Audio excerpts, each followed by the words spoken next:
Good afternoon, champions. My name is Dylan Wilkes, and I am coming to you live from the Codename Entertainment streaming closet in beautiful Victoria, BC, Canada. We have an extra special guest for you all today, but before we get to that, I want to thank the D&D team and Wizards of the Coast for hosting us on the official D&D Twitch channel. And with that out of the way, let's get to it. My guest today is well known in the gaming world, from his time with Screw Attack to his own content on YouTube, as Pro Jared, doing pro reviews, 1 minute reviews, Nuzlocke. One of our favorites is D&D December. He has posted literally hundreds of videos at this point about all things gaming related, and not just games. He's done extensive coverage of E3, but also videos about other games like Magic the Gathering. So. And of course, sorry, I'd be remiss if I didn't also mention that he plays Diath Woodrow on Dice Camera Action. Who also happens to be the latest champion added to Idle Champions of the Forgotten Realms. So, without further ado, welcome, Jared. Hey! Hello, everybody. So, I gotta say, how does it feel be a character in a video game? Well, it's much more exciting for me for Dieth to be in a video game because I've already been in a video game in a dating sim. Oh, right. But for Dieth, so much cooler. It's like he's just becoming that much more legitimate in my own head canon. Well, I mean, you're in an official D&D game now. You're in a party next to Minsk and Strix and Evelyn, and just one more to get. Right. If we could ever get a hold of. Nate. So, anyways, we'll try to chorus them. We'll make it happen. If not for anyone else, at least for us. Yeah, right. Like myself and Holly and Anna all want Paulton there. So yeah. I remember the first time we talked to Anna. She's like, "Have you talked to Nate yet?" No. She's like, good luck with that. And then she just kind of left it at that. It's like, oh, thank you. Yeah, that's pretty much how it goes. Yeah. Well, he seems busy. I guess the thing for me, just look like because I was reading up. You have a wiki. You have your own wiki. I don't know if you know this. I do. And I don't know how accurate it is, but yeah, it's there. It's the internet. It's all true, right? Yeah. But just looking at how does one go from doing work with Screw Attack to being a streaming content producer? Like it's how do you make that leap? Like where does that come along? Well, I just kind of did. Well, I mean, I've been doing Pro Jared since 2010. Yeah. And I've been making internet videos since 2007. So, like the first Pro Jared video was just I wanted to make fun of the game Two Worlds, and that's all it was. It was just like an idea I wanted to make because Two Worlds 2 was coming out, and I hated the first one so much that I wanted to make fun of the first one in time for the second game.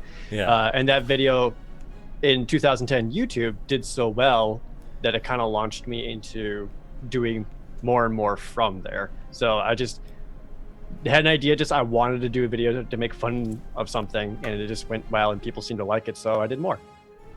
Cool. And you've done lots more now. At what point did you know that this was something that you could just keep doing? Like, because you said you wanted to make the video to make fun of a game. Like, when did you realize, like, man, I could be Pro Jared full time? It was in like early 2012 or so, I'd say, where pretty much each one I was going out was doing consistently well and was doing like just enough that I could live on it by myself in my apartment. Like it was like I was literally like is pretty much living paycheck to paycheck at that time, but it was enough that I was making it work. Cool. And then you got invited to take part in a D&D show. So how did that connection happen? So kind of the same thing. I just wanted to talk about D&D, and it worked out in my favor. It was an idea I had I think I started it in 2014, where I wanted to talk about Dungeons and Dragons so much because all of my videos up to this point have been talking about different video games, but tabletop stuff is also a very large part of my life, whether it's Magic the Gathering or Dungeons and Dragons or whatever. So I wanted to spend just a lot of time talking about D&D, so I came up with this yearly event called D&D December, where I spend all of December making nothing but Dungeons and Dragons video games.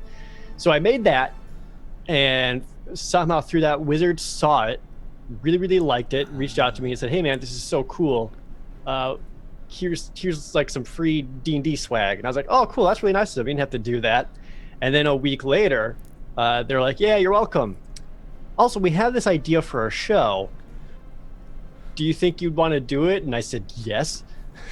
And from there, they had also asked me who else I thought would be good players for the show. So it started off, it was thanks to Greg Bilsland when he was working at Wizards, who kind of had the idea for this.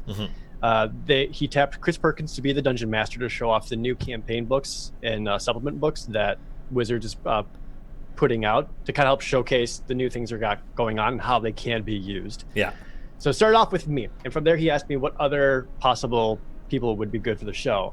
The first person I immediately recommended was Holly Conrad, because I've been talking to her a lot, and her and I have connected a lot on Dungeons and Dragons, Baldur's Gate, Neverwinter Nights, anything you'd possibly think of. We talked about it and loved it together.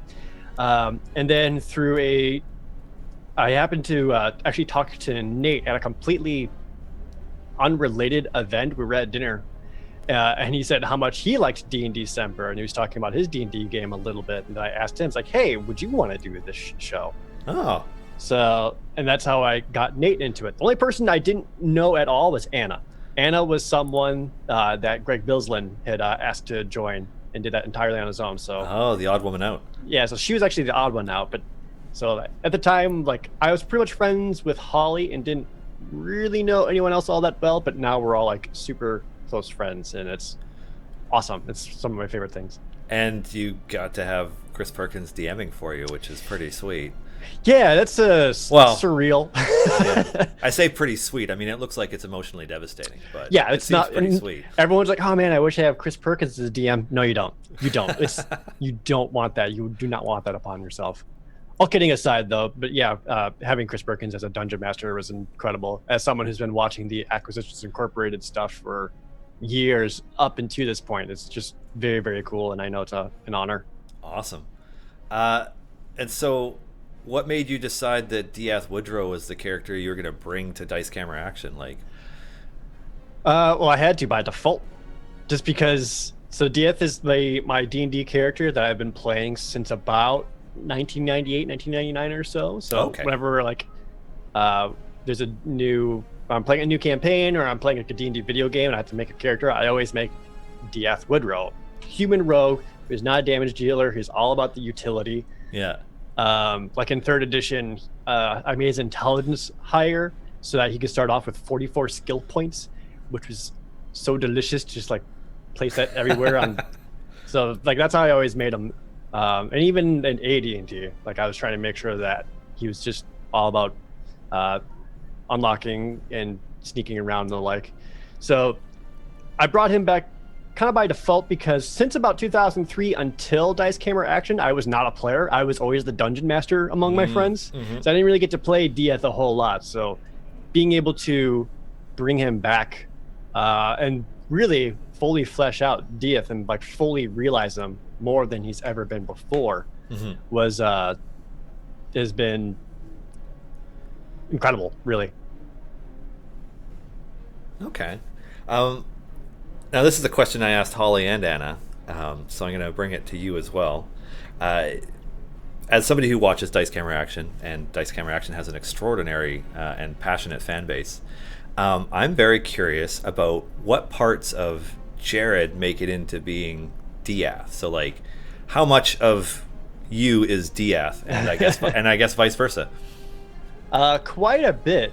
It's kind of something I learned from Holly, actually, is that to help make your character as believable as possible and to help roleplay him that much better is to kind of take an aspect of yourself and like exaggerate that or make it kind of a main focus for Diath.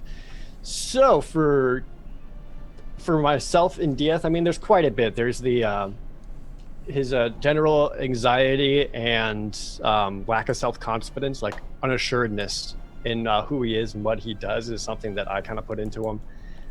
His desire to just kind of like keep the others safe or lead them or whatever. It's not something like I want to do, but whenever I'm like with groups of friends or whatever, that kind of defaults to me. And that kind of happened in the show too, because at the beginning I was not trying to make Diaz the leader at all. He was actually much more lighthearted and a little more silly. And then, like, as the game progressed, he ended up being more and more of the dad of the group. Oh, the dad. Yeah. So, yeah, there's quite a bit of me in DS there. Is there anything about like that? I guess to kind of build on that, like, what do you learn about yourself in playing kind of yourself in something like this? Because I get the distinct impression watching it that Chris Perkins is able to pull a lot out of all of you. Yeah, we know. We hate it. he knows everything about us somehow, despite never having a conversation with us. We're always like, how does he know? This is so terrifying. Yeah, he's very, very good about that. He's some kind of strange sense where he's just able to tap into our hopes and dreams and biggest fears and make them a reality.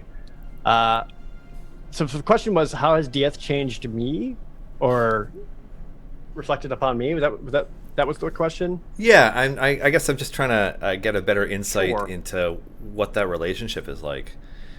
Man, that's fascinating, because that's something I actually think about quite a bit. Where I've written my own like canonical side stories about Dieth and kind of further exploring it, because he's like also in my head all the time. I'm always thinking about the show and the game.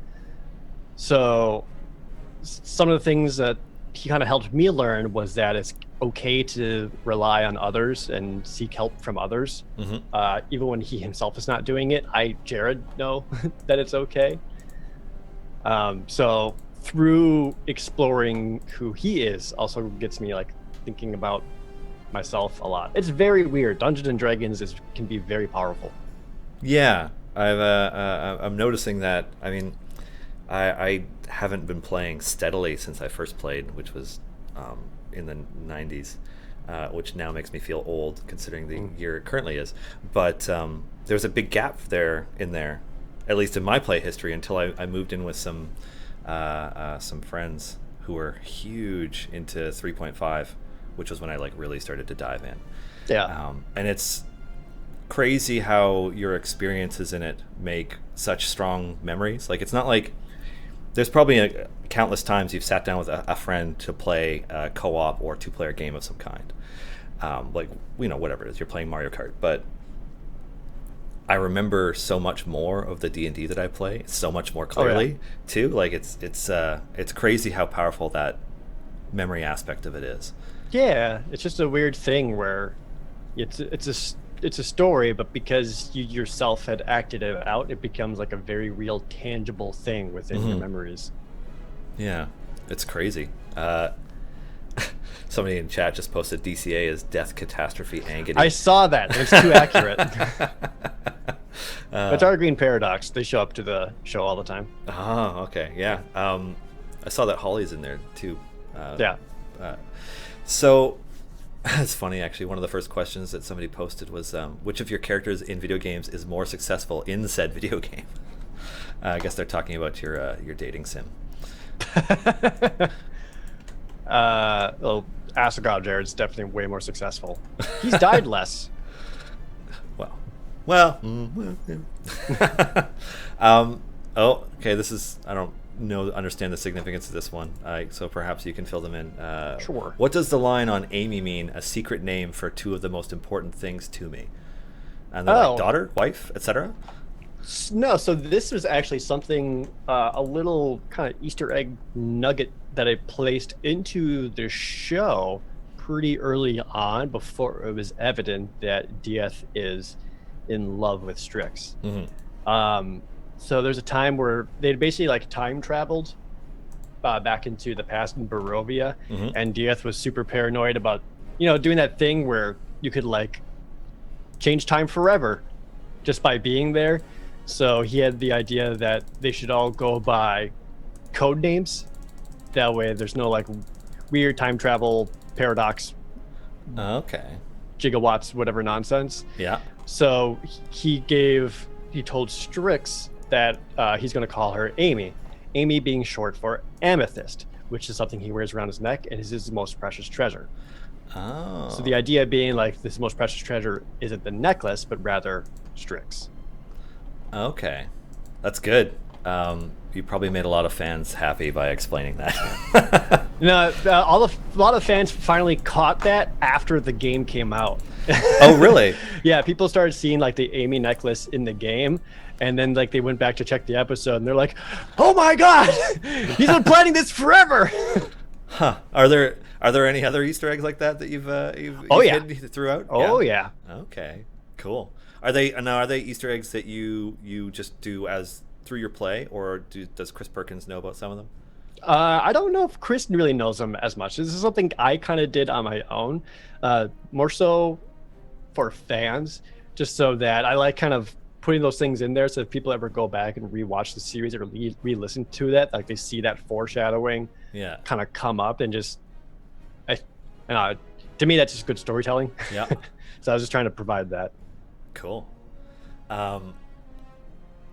I was going to ask you a question that you probably can't answer because it speaks to what would be to come. So, plus I have had a crazy July, and I'm a little behind on DCA episodes anyway. So, yeah, I got married a few weeks ago, so I missed the weekend where you guys did the crossover with Acquisitions Incorporated. So I still have that on my to-do list to watch all those. It's a good one. Yeah, was it fun? Yeah. I don't know if fun is the word that I experienced, but it's fun to watch. Yes. Yeah. Okay. I'm curious because I'd seen Holly on there a couple of times, but I didn't like. It never occurred to me that you guys would do a huge show crossover with two DMs. So Yeah. I'm excited to watch it. Yeah, the 2 DM episode alone is insane and definitely worth watching, Yeah, I can just. especially for how smooth it went. Well, I saw somebody was posting a meme-like picture of Chris like turning the monster manual towards Jerry, and Jerry being like, "Yes," and I was like, "Oh, geez, like, Oh yeah, what is that he was showing terrifying. him?" Yeah, Right before the episode actually started, Ann and I were sitting down, and we saw Chris take the monster manual over to Jerry and just goes, "Jerry, an opportunity presents itself," and Ann and I were both just like, "Oh." You're like trying to see what page number is he on. Yeah. Yeah, it was like, what does this even mean? Oh wow. Oh god, people are asking us when Paulton's coming to the game. I don't know when Nate's free to actually talk to us. Oh, somebody wants to know if you because Dieth is the dad of Dice Camera Action. Does that mean Dieth tells dad jokes? No, Dieth tells no jokes. Actually, yeah. Now that I think about it, Yeah, the only person who told jokes was Simon. yeah. Oh gosh, They were bad. They were dad jokes though.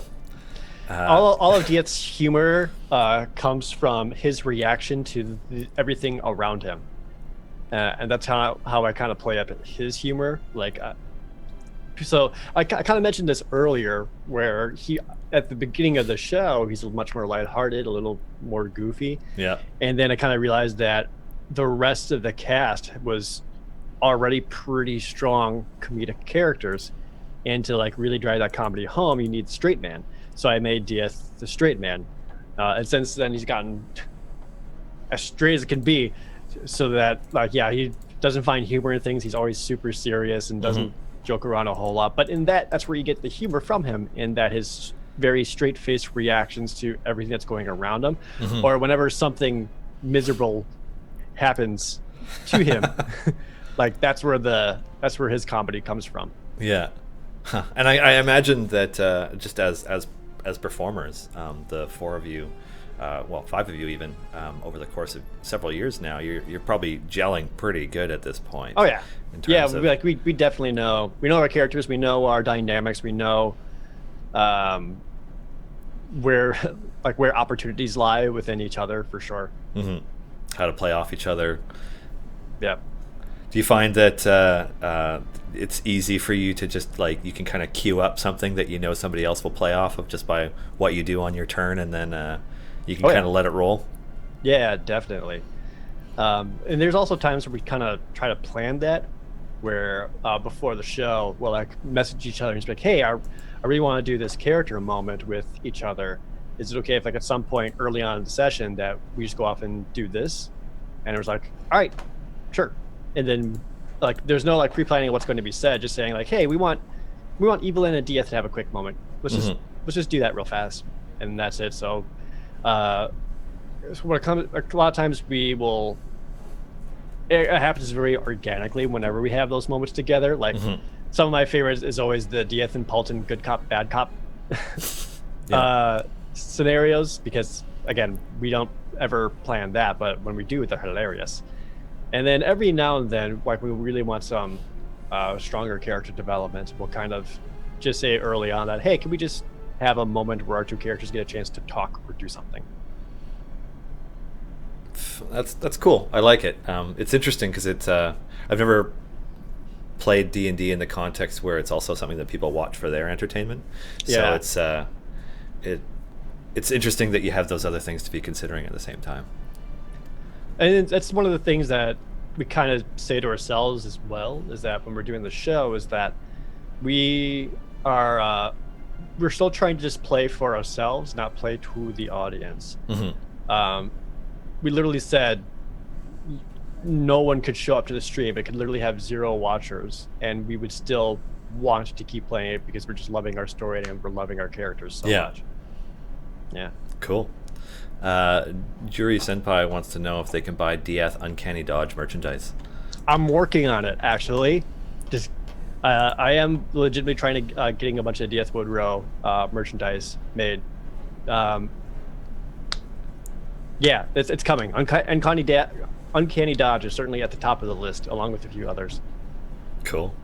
And this is interesting. What was that? Lieutenant Virus? Is that their name? I'm not quite sure if that's what they were intending. Anyways, what, if anything, would make you turn on a party member? Would turn on a party member? Yeah. Oh, boy. A Ring of Winter, maybe. Corrupting my mind. Yeah, no doubt. Yeah. So Chris Perkins would make you turn. Yeah. Dieth has always been a generally good person, and usually wants to help the common person and wants to do what's right and isn't seeking fame or fortune. So perhaps someone working against those wishes for that would upset him pretty greatly. Okay. Like, he certainly hides a lot of information from the rest of his party, but he never does anything to actively go against them or hurt them. The best intentions, as they say. Yeah. It's okay. I'm sure Chris will never find a way to manipulate that into something awful. Oh, no, he hasn't yet, so I don't know. Paludan wants to say thanks for the Strix code because they were able to add her to their party. Hey, no problem. And then Green Paradox has a question. Wants to know if Dieth has picked out a chair for the next Battle Chairs episode. I don't know what you're talking about. I actually don't know what you're talking about, so what's Battle Chairs? There was an episode where Dieth wasn't home, and the others got drunk and used animate object on their chairs and had a chair fight. Because they could. All right. That's all. That's funny. Yeah. I wish I'd got that joke then instead of being a total square. Alrighty. Booch Games has a question saying, for those who don't know, can you give a brief breakdown on the relationship with Strix? They're best pals. That was nice and brief. I like it. let's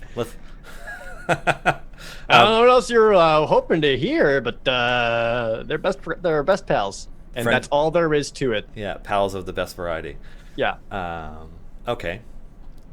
Elwarius wants to know if you could have something else from Dieth added to the game that didn't make it, what would it be? Uncanny Dodge. I mean, that's something I actually really thought about and wanted to talk with you guys about when we were developing him. Yeah. But I know that there's really not much for dodging within the context of the game isn't really built to support it. Yeah. Right, and if you somehow had like a 33% chance to like make an enemy miss, that still isn't like super exciting, or doesn't really change the game a whole lot, because unless he's up in the front, it doesn't help a whole lot. So sadly, we couldn't really make Uncanny Dodge work, but that's something I certainly wanted in there, just because it's a closest thing to a catchphrase that Dieth has. I'm a big fan of this giant flaming fist, by the way. That's Yep. pretty awe-inspiring. Okay. So for the nerd, that was the real quick. Oh, that sorry. was the other thing. So his ultimate is summoning the fire primordial Megara, yeah, which is a callback to something that happened within the show. Mm-hmm. But another thing that we talked about is making Shemekka a part of his character at all, using the key within Gutter and summoning her. But for like an ultimate, there wasn't really a good way to make that work, so we went with the fire primordial instead. Okay.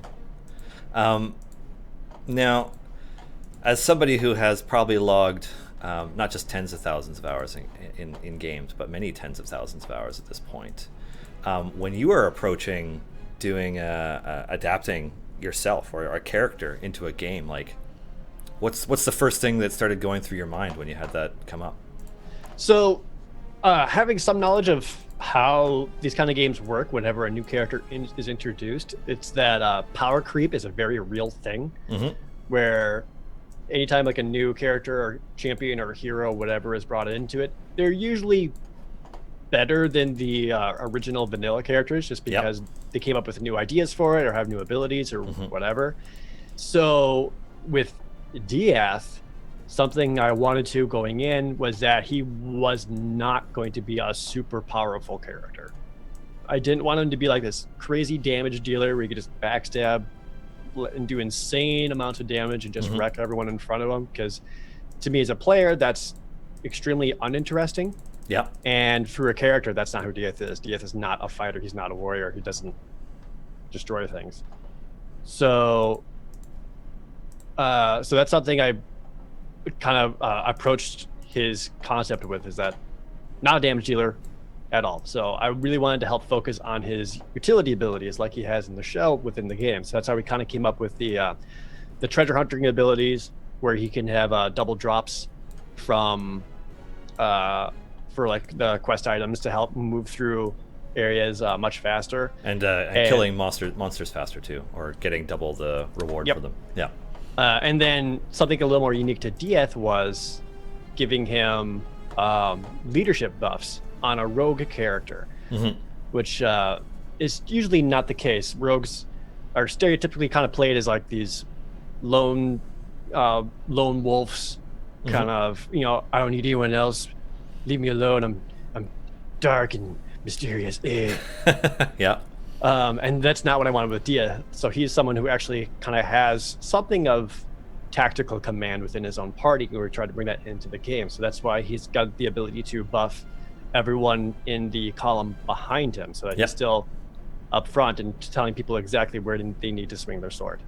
I have him in totally a suboptimal place right now, actually, just because this is... Because I find that Evelyn always seems to need healing, so... Oh, wait a minute. I'll let them progress a little bit before I can add more people and see where else. For the Nerd wants to know if you play a lot of D&D still outside of streams. Not a whole lot at the moment. I wish I did more. I'd made a character for another campaign that never really got off the ground a little bit ago, which was basically a storm sorcerer. Oh yeah. It was a blue dragon-born storm sorcerer. It was a subclass from, I think it was from Xanathar's Guide to Everything. Yeah. Where basically he can like float 10 feet into the air, using wind below him. And I was going to make it so all of his spells were either wind, rain, or lightning based. Yep. So like his beginning spells were like acid cloud and gust of wind. That'd be fun. I don't really play sorcerers myself, so it's interesting that there's more than enough variety to play tons of D&D and not get close to playing every conceivable combination. So, we got a question from Holly, actually. Is DS mad about Strix blowing up the house?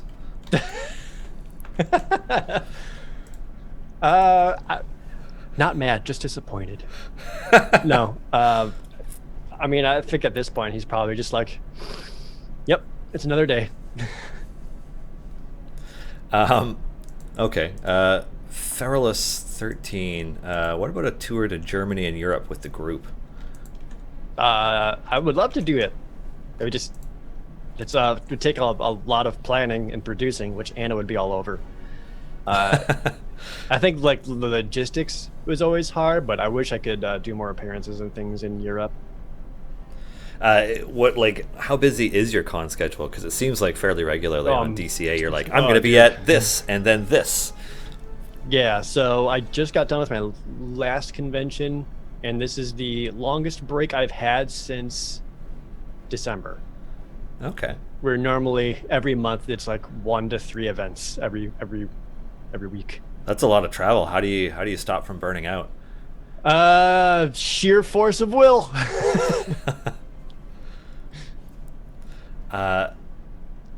Okay, so somebody, Silver Griffin wants to know if Diath's mischance comes from low rolls to hit, or is it a reference to something else? It's from his low rolls to hit. Like routinely throughout the show, it's been an ongoing gag that Diath just can't hit anything whenever he attacks. It originally stemmed from his throwing daggers, where there was a running gag where anytime he went to throw something, it would always miss. So that's pretty much where that came from. That Diath has something super important he really needs to do, like this blow really needs to land and whiff. So yeah, that's where that comes from. Just because he routinely misses so much, that's an ongoing gag. Okay, that's funny. The Holly responded with, "Oh no, sorry, Dad, Diath." Mm-hmm. Oh, we'll talk later, young Missy. Artificial Moon wants to know if you have any tips for playing a rogue that doesn't want to be known as a thief. They're running a tiefling hairdresser turned rogue, and trying to find ways to reaffirm that they're not a thief is getting old. Well, step 1, don't steal things. Like if you just never use sleight of hand, that's a good way to start. And just I mean, I love the hairdresser aspect. Unless you like sleight of hand someone's hair to make it look nicer or something. That would be funny. Yeah. It's like, I use this to do this. I Yeah. tuck the hair back behind the ear and do this thing. That's funny. Or like slide a flower in there on the sly. Yeah. You could look into the Inquisitor path for rogues, where they're more about gathering information, which actually could work with a hairdresser, since hairdressers always try to frickin' talk to you. Well, the good ones do. Yeah. That way, instead of like picking locks or using sleight of hand or sneaking around, it's more about talking to people and using deception and charisma. Okay, this is interesting. Somebody referencing the game a bit. How emotionally scarring is Diath's ultimate ability? I just got to use it for the first time last night, and I just had a moment of being like, oh. Well, you know, it's only a minor atrocity.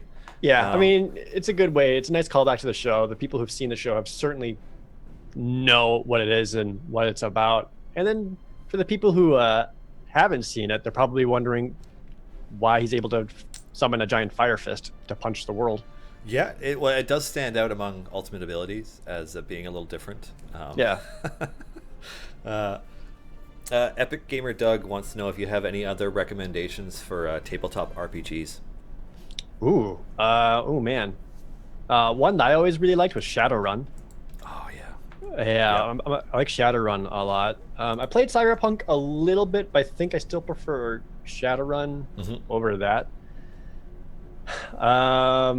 What's another good one? I used to play the MechWarrior tabletop quite a bit. I don't think that one's active anymore, although they are doing BattleTech Classic. But I also liked MechWarrior quite a bit. Did you try the new BattleTech game that Harebrained Studios put out? I've got it downloaded installed, but I have not played it yet. This is going to sound bad. It might be good that you haven't played it yet, because their first major update did some pretty nice UI overhauls that made the game a lot smoother to play. Okay. Yeah. Well, I know in the game you play is Intersphere garbage, so what's the point? Yeah. J. Falcon. Yeah. Biophiliacs says, so Strix has Waffles, Paulton has Simon, and Evelyn now has Lance, the donkey. Do you still want to avoid having a pet? If not, do you have an idea for a pet? Diath already has 3 things he needs to take care of all the time. I don't think he really needs a pet on top of it. Who needs a pet with 3 kids? Is basically it. Yeah, exactly. Okay. Oh. Who is the true OTP? Diath and Strix, or Omen and Evelyn? No.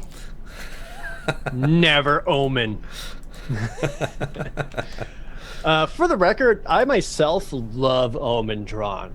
Throughout my years of watching Acquisitions Incorporated, Jared, Omen Drawn's his favorite character in Ack Inc. But Diath hates Omen. So not Omen Evelyn. Gross. How do you think Paulton would react to that anyways? Oh, I don't know who would punch Omen first, Diath or Paulton. Garowar wants to know how many more episodes you think the house can take before it is completely destroyed. Oh, man, at this rate, 3. It's losing a little bit of itself every week.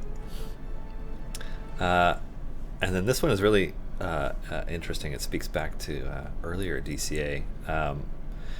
Jared, you have experience as a DM, and I am running a campaign of Curse of Strahd inspired by Dice Camera Action. Any tips? Oh, I don't know. I mean, the whole world is dark and bleak and gray on purpose, and I think it's best to help instill that atmosphere and feeling into the players. That doesn't necessarily instantly kill them, but to keep them constantly on edge and afraid of everything is probably what you want to go for, so that they approach anything with like, oh crap, this is really dangerous, rather than approaching all of it with this feeling of we're heroes and we'll save the day. It's like, no, they should not have that confidence here. That's funny. Curse of Strahd is one of the other campaigns we're playing in the office right now, but it being summer, people are constantly coming and going from vacation, so like we've been on a pretty long break for it.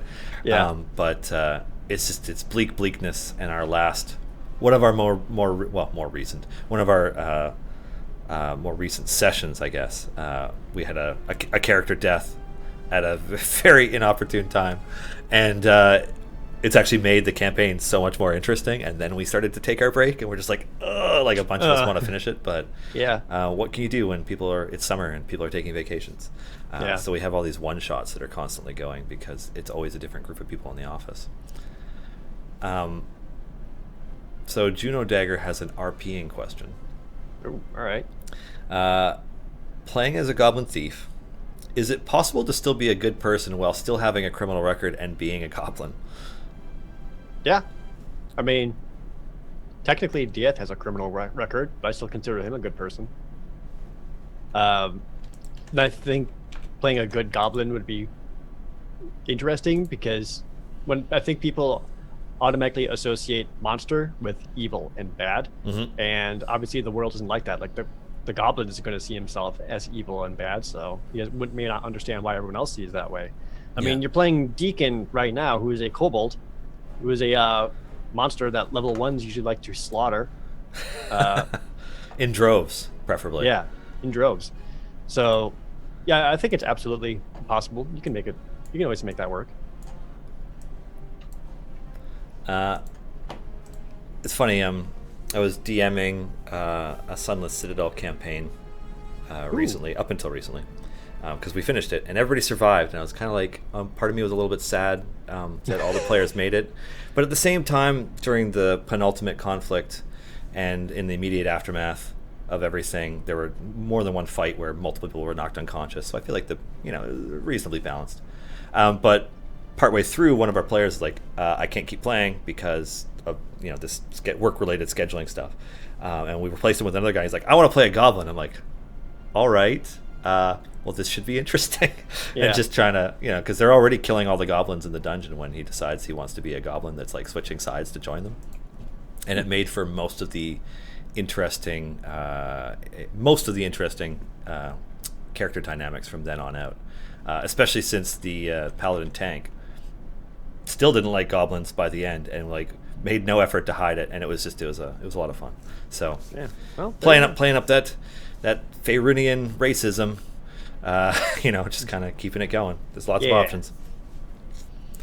Okay.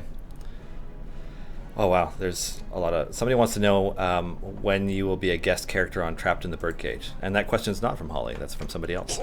I don't know. I don't know. Sweet. Yeah. Okay, so another. These are getting more and more deeper into the DCA related stuff, because like some of them I'm like, I don't understand that insight or where that person got to there from. But okay, so we haven't seen much in terms of how Dieth is reacting to Strix's new, more happy and relaxed outlook on life. Do you think it will be something he notices right away? Will it change his relationship with her in any way you foresee? Yes, and yes, but I don't know how. Like, I don't know how it'll affect the relationship at all. I mean, it's Strix is very clearly like a completely different person. Mm-hmm. But yeah, no idea how Dieth will react to that too. And that's one of those things where Jared's not going to decide. I'm going to let Dieth choose and figure that out in the moment as I'm role playing. Yeah. Do you find that a hard kind of thing to role play out? Like, especially if something might be a little bit more contradictory to how, you as Jared would approach a situation? All the time. I mean, you can see it in the show where you can see like I'm wrestling with myself in my brain because Dieth is like, I'm gonna go do this, and Jared's like, that's really stupid, don't. And Dieth's like, but I gotta, and it's like, you're gonna die, and then he dies. For example, like the Megara the Fire Primordial, like that was one of those moments where Dieth took over, even though Jared said like, just leave, dude, you're done. Yeah. Huh.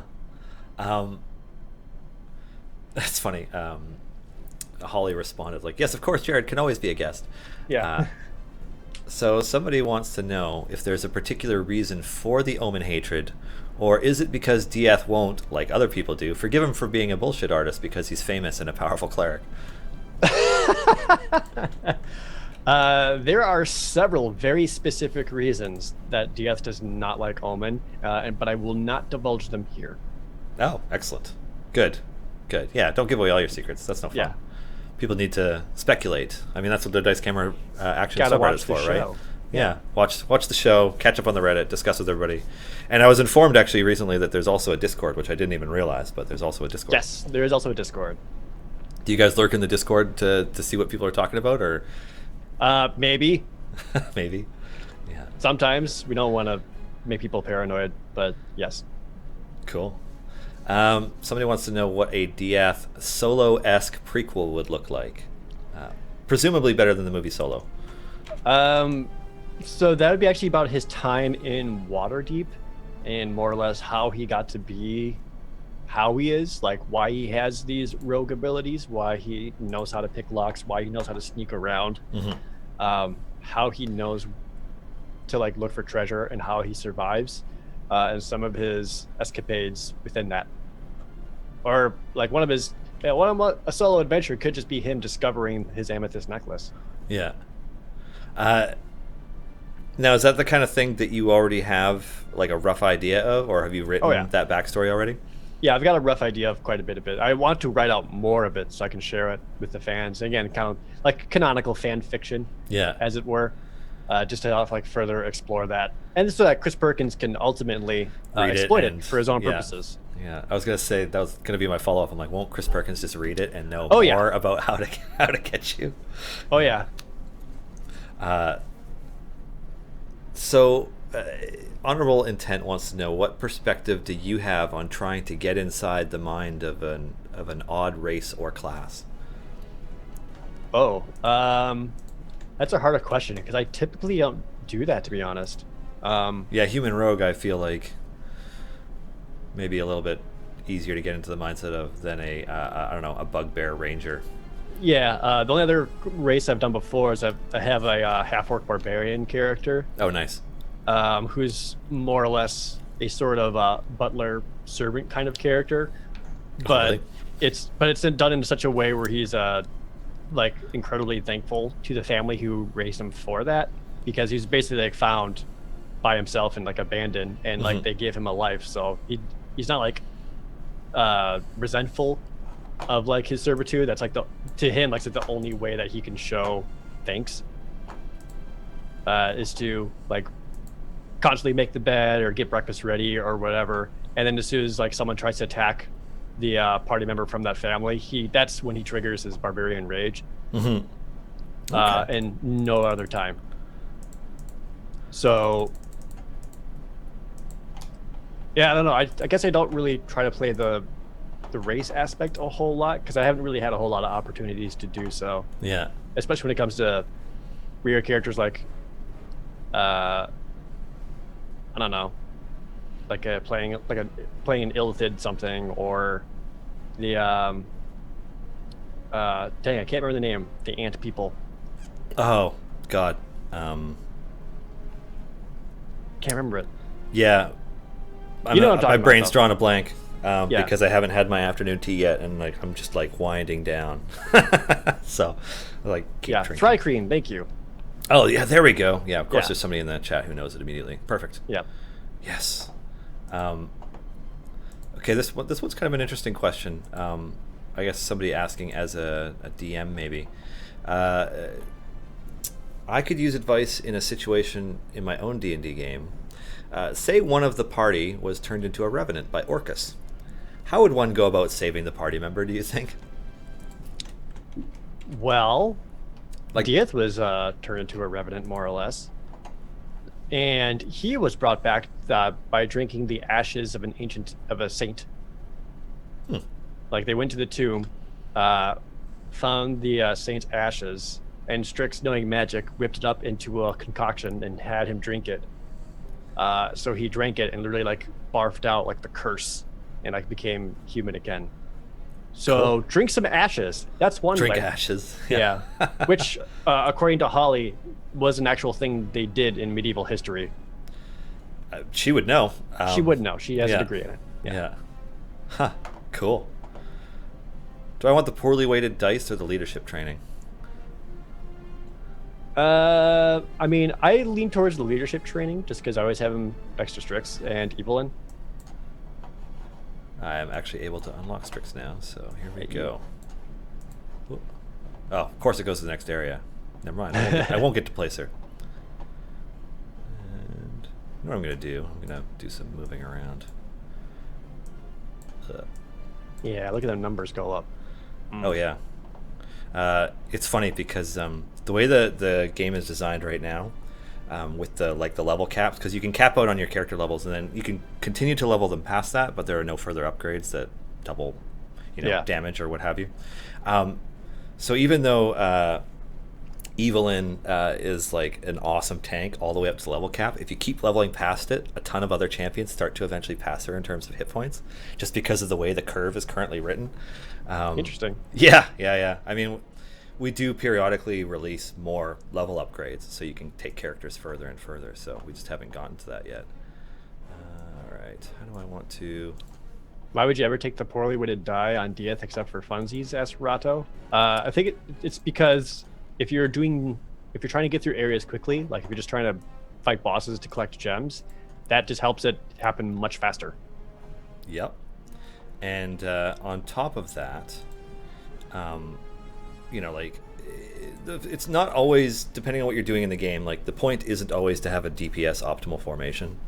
Right. There are variants where like durable deep is the one that's like the boogeyman for most players, because it makes it so that every enemy and object is armored like the dragon boss is in this. So you have to hit a certain damage threshold in order to get through it. But you will probably want more DPS characters in a formation like that, just because one person trying to clear everything when everything is like that just makes it too overwhelming. Yeah. But then there's just other variants where like speed matters more, or what have you. So it's we're varying it up more and more as the game lives longer, basically. Yeah.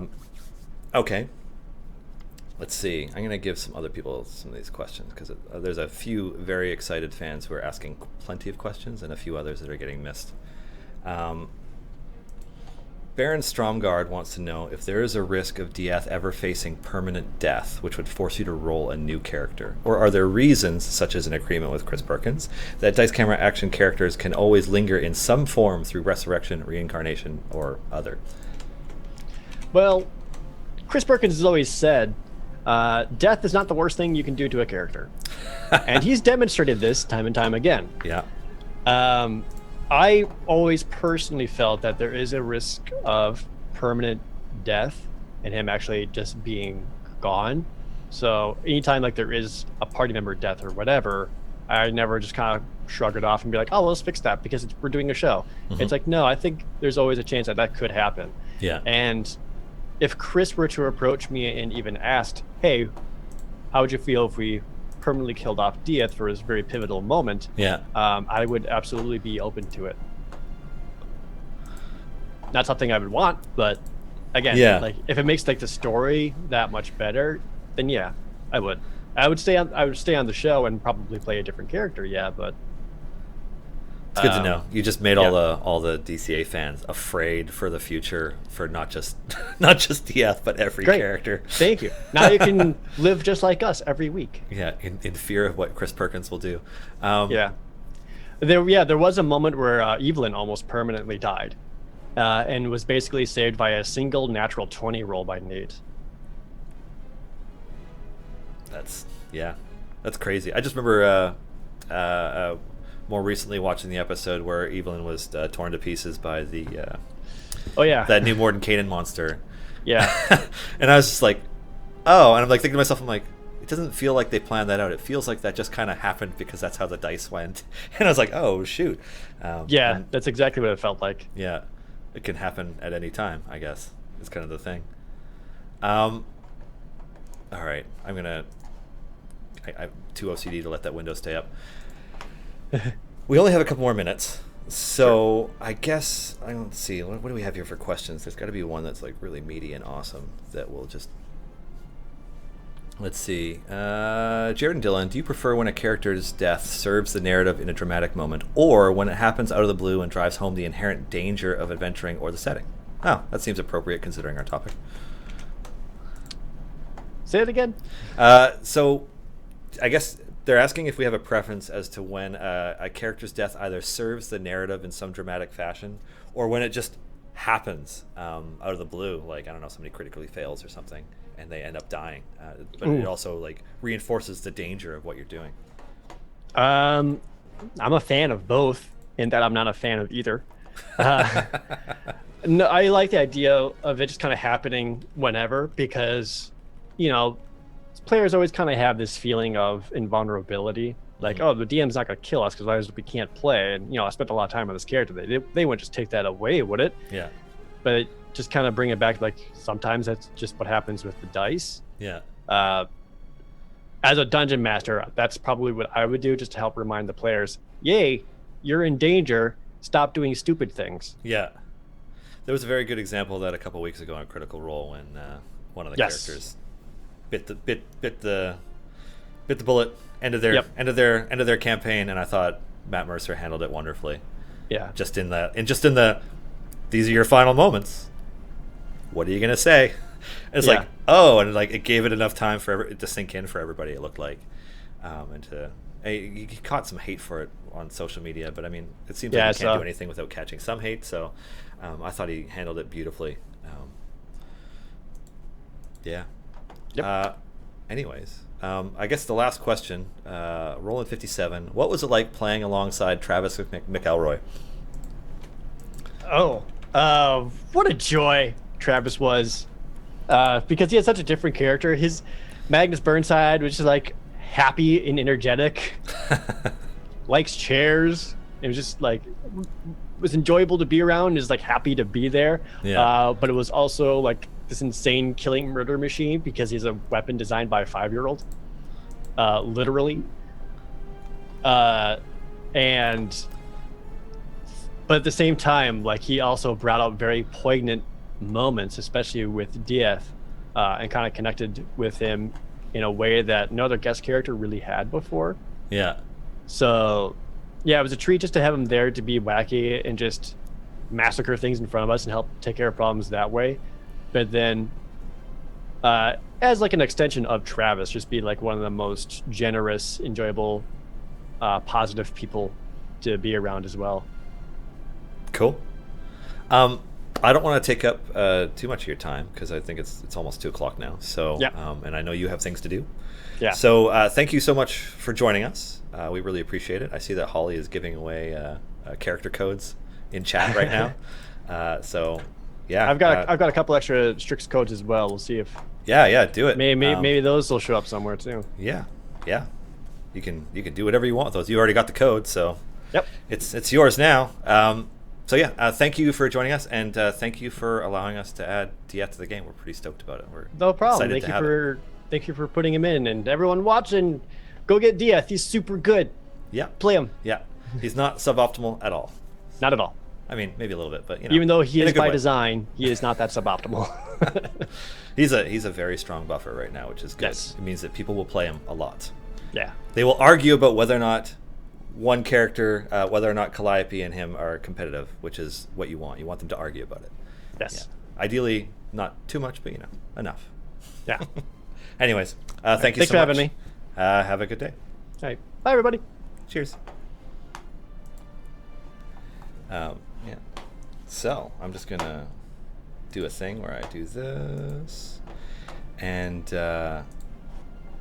and Holly's heading out of the chat too. Thanks for briefly joining us, Holly. See you guys on Tuesday when they all cry. Oh wow. Okay, cool. So I don't know if anybody. Actually, I do. I don't need to answer that. I can answer that question myself. So I have a huge list of questions here that I didn't get to because some of them weren't directly related to Jared. So I will start diving into those in a moment. I'm just going to adjust my seat and stuff. This is funny. I gotta briefly chat with somebody. Okay. So.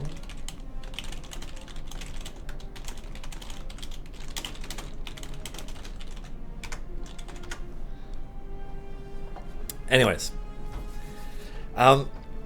because we jumped right into the interview with Jared, or chatting with Jared, I want to do some post shout-outs for those of us who joined the stream right away, because there are quite a few of you already in the channel. Biophiliacs, Garwar, I saw Silisa in there at the very start, Feralus, Baron Stromgard, Artificial Moon. Welcome, everybody, and thank you for joining us. Yeah, it's pretty fun being able to add more of the Waffle crew in here, and we're excited at the opportunity to possibly add the last one. Yeah, I'll just leave it at that. Let's just say that Nate is very, very busy. So I see that there's a few more codes floating around for those who are quick enough to get them. Where do we want to begin? We did a subreddit Q&A yesterday that covered a lot of ground, so I'm just going to pull that up and see if anybody has any follow-ups, because I answered questions for a few hours and then I got pulled away and then I came back and answered a few more, but there's certainly a few that I missed. But basically, the cliff notes, as you would say, upcoming game updates like the offline gold gain update, the tanking and healing update, the champion balance update, the big three. We don't have anything new to share about those. It's interesting to talk about updates like that in advance, because our worry is always that if we talk about something too early, it will take so long to get out that nobody will be happy with it, or things will change, or it'll get delayed, or any number of the other things that can possibly happen to unintentionally disappoint players. So it's one of the reasons why we don't give as much information in advance as we could, just because we don't want to we don't like rolling back statements, or or even just disappointing players because they have an expectation for something coming soon and then it doesn't arrive. Like last year on one of our first streams, and somebody asked us when Kellenbor's blessings were coming, and we said soon, like they're coming soon. And then it was like a month or something before they actually did arrive in game. We don't like doing that, so we tend to hold our cards a little bit closer to our chest because of it. Now that being said, we are able to give out a little bit more information here and there. So I can tell you that the next content update will drop next week, sometime during the week, after Midsummer has wrapped up, and the next event will come probably the week after, barring some kind of delay. And so just to give you an idea of what's coming up next, there are some very observant and sneaky people in the Discord and in a few other places who've managed to pull more information about what's coming up out of the game. I would ask that you don't share that in chat so that you don't spoil it for anybody, but those who are interested in learning more about learning more potential spoilers can join us on the official Discord, which is at discord.gg/idlechampions. There is a Well of Spoilers channel that you have to opt into to see, that tends to include a lot of that kind of information. So if you're dying to know what's coming next, because a lot of those things are not things I can talk about yet, that is a good place to get an idea of it. But you should also keep in mind to take a lot of it with a grain of salt, because there are things in our files that are either placeholders or are indicative of earlier plan design that has since changed. So it's not all accurate. Like, no champion is 100% accurate about what's coming until that version of the champion hits the game, and even then there may be some tweaking. So sometimes there are parts of a champion in the game files well in advance, and sometimes there aren't. So just kind of keep that in mind, that it's all in flux still. Garwar Wolfgar is still coming to the game. We are finishing the Companions of the Hall this year for sure. Somebody asked. So some of these questions are going to be a bit old, so apologies if it took me way too long, if it took over an hour for me to get to your question, but I'm just going to start going over them a little bit. Somebody asked when we're getting Paulton in game. We need to bug Nate. Nate's busy. Just kind of leave it at that. Majestic Noob, can we have Chris Perkins added to the game as himself? Now, we put a lot of effort into making the lore of the adventures as canonically accurate as it can be for 5e Forgotten Realms. So having somebody as meta as Chris Perkins, just as Chris Perkins, in the game is kind of unlikely. Now that being said, we think that Chris Perkins is one of the more important quasi-deities in the D&D pantheon. So we have ideas on how we would like to be able to include either him in some form or an homage to him in the game. But just Chris Perkins in a black cap with a t-shirt and godlike powers is unlikely to make an appearance. Garwar asked if Diath's ultimate attack does bonus damage to dwarves, and if not, shouldn't it? Yikes. Noah Simple, could we see the Idle Champions dev team start a D&D live stream? We've actually had that request a couple of times. I mean, I don't know that any of us think very many people would watch it, but we did a 4-hour Extra Life last year, which we did in December instead of November. We did 6 hours of D&D, where we played a sort of meat grinder session where our art director, Adam, was DMing a group of more or less disposable characters through an extremely dangerous dungeon, of which we made no progress in because we tied it into donations being able to impact the event. So somebody donated different quantities of money, he would draw from the deck of many things, and then depending on how much they donated, it would be a common or epic event or a legendary event or whatever. He had like a different tier system for it. And of course, the first thing that somebody did was donate $50 and put us up against a Mind Flayer, which nearly ate a player's brain almost immediately. And he probably fudged the numbers a bit to allow us to get through it, but that was a lot of fun. Now, we've talked a bit about doing some streaming, but the chances of any of us being able to set up time to consistently have a block where we stream as a group, which would most likely be after work, is pretty unlikely. We all lead very different and varied lives. Some of us have kids, not me, but quite a few other people in the office also have children, including Adam. So it's like he's already got his D&D night. I'd be very surprised if his family wanted him to have another one. But it's not off the table either. We would certainly like to at least stream a little bit more D&D for some special events, like probably Extra Life this year and maybe some other things too. Okay. Silver Griffin, how do you pick which character to replace with Diath? To me, it seems like he would have been better as a replacement for Jalaxel.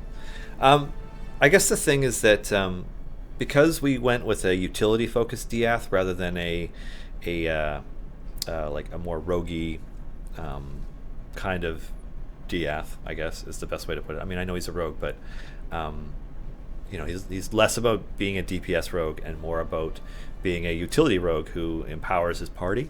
We wanted to make sure that he was in a slot where he swapped with somebody else who empowers the party, and so Calliope was picked for that. Jarlaxle already switches with Stokey. Plus, who doesn't want to be able to have, if they wanted to, Jarlaxle and Diath in the same party? In fact, maybe how many rogues do we have? We don't have enough rogues yet.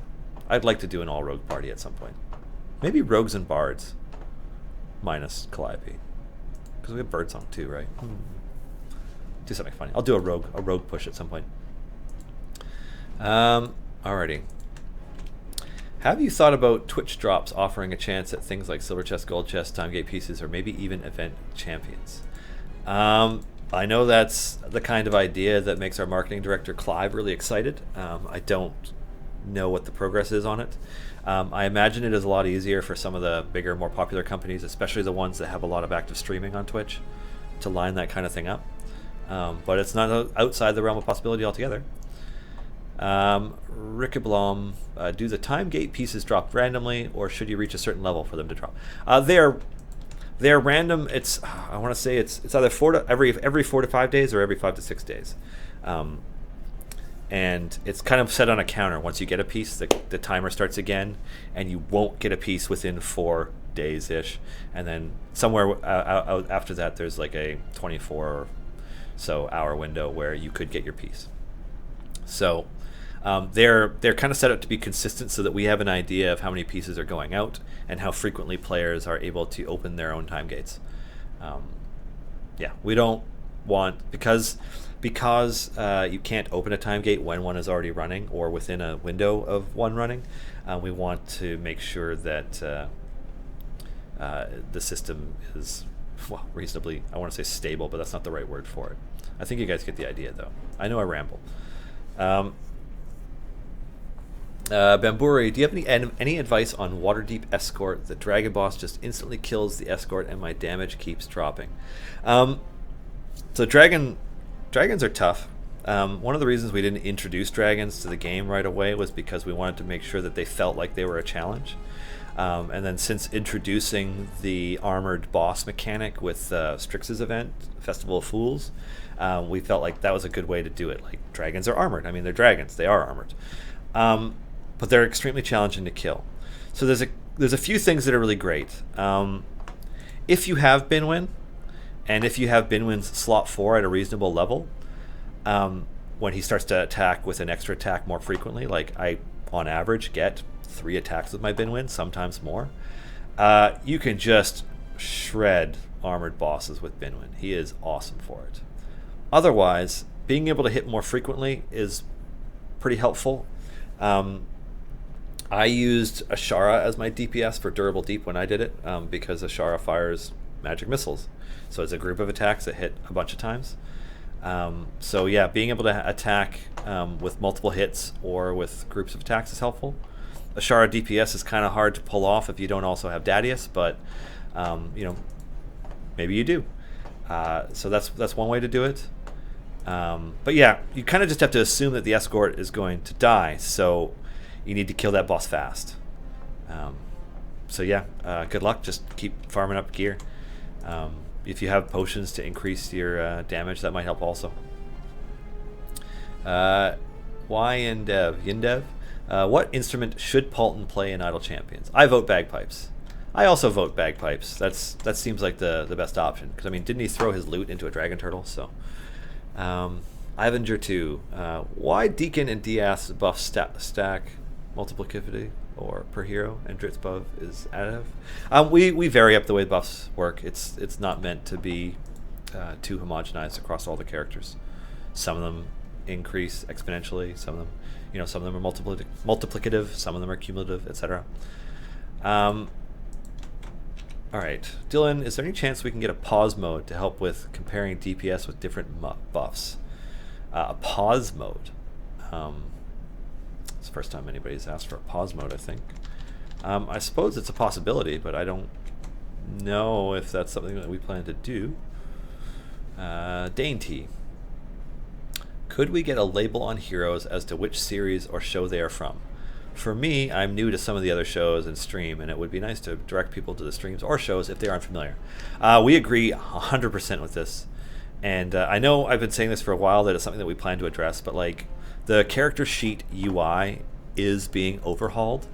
I don't know what the ETA is for it, but future versions of it will include the bio for the character, as well as information about how they fit into a party, like how you're supposed to use them, and then like what their affiliations are. Like if Diath and Strix and Evelyn are all members of the Waffle Crew, which they are, it should say so. So that's the kind of thing that we plan to address. So it's coming. I know that it's not there yet, and it might be frustrating for some, but it's coming.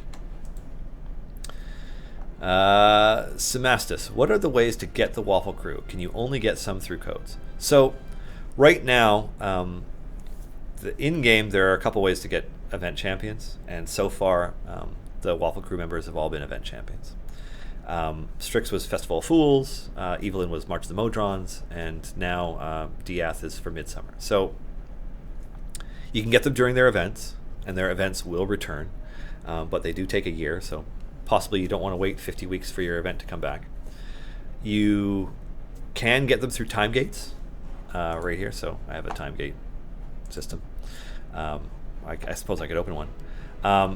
But basically, when time gates naturally open, or when you open them yourself, you have a random chance to get an opportunity to unlock one of 3 champions or earn equipment for them. So, every 3 weeks, give or take, a natural time gate will open, at which time you may get to unlock Strix or Evelyn or Diath. It may force you to choose between them. Who knows? So you can unlock event champions that way. And then, of course, Jared and Anna and Holly tend to also have codes for these characters. So if you run into them at a con or an event, or even you're watching one of their streams, you may be able to get codes to unlock them as well. There will be at least one more way to unlock characters this year, but we don't have any more information to share on it yet, because we don't want to talk about that too much until it's something that's actually ready to be shared. So I hope that helps, Semastus. Twitch Mithril. Can you tell us what we should expect next? Helm, Kelemvor campaigns? You should be farming Kelemvor's favor right now. Booch Games. Was a discussion yesterday on Discord about events with multiple heroes, which is assumed to happen in the near future. Was curious how tokens or variants would be handled. If able to talk about it, thank you. So I'm not able to talk about it yet, because in terms of where we are planning wise, like, yes, we have an idea of when all the events are going to be for the next year, but where Chris's planning is I'm pretty sure he isn't quite at the point where he's planning High Harvesttide 2. So I actually personally have no idea.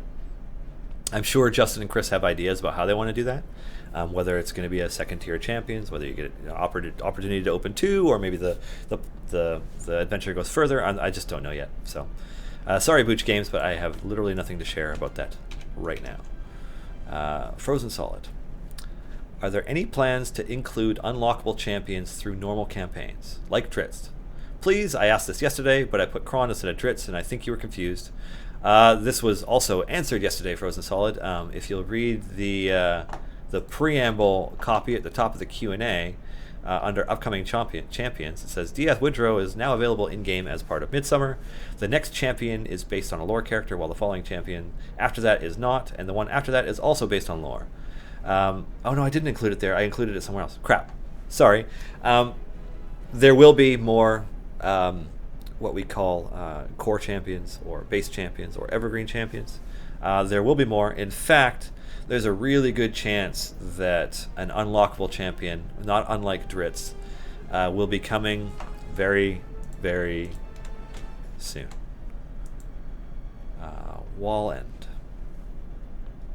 What's the difference between AFK money online and offline? Offline is just a fraction of your online gold gain. So while we do have plans to address that in a future update, and we just haven't gotten there for so many reasons behind the scenes that I just can't get into, unfortunately. But yes, if the game is logged in and active, you will earn a lot more gold than if you've shut it down. We intend to bring them a little bit closer together, but to still make the online gold game slightly out-edge it. But right now, the disparity between the two it's massive. Yeah. Mini Matt X-Man. If you're trying to stick to the lore, how will Paulton work then? He is all about breaking the fourth wall. There are a lot of opportunities for somebody to, be a little bit more meta in game, and certainly it would be in character for Paulton to be that way. But my personal thought as Dylan, because we none of this is confirmed with Nate. You'll notice that there are little mini bios on all of the items, so all the rarities and all the items. So I would think that if we were going to have fourth wall meta breaking type stuff, it would be included in that as just like that kind of flavor text. Alrighty, question. Are you concerned if you had too many rogues to the game that some players will call them rouges instead? Which was a very common with Diablo players who couldn't spell, and that adventures will then devolve into a quest for the ultimate blush as a result. That's funny. I'm just going to keep going though. Junkie Gamer 4. I got a question. If I'm in the middle of doing the Missing Lord quest and I finished after the event, do I still get Diath?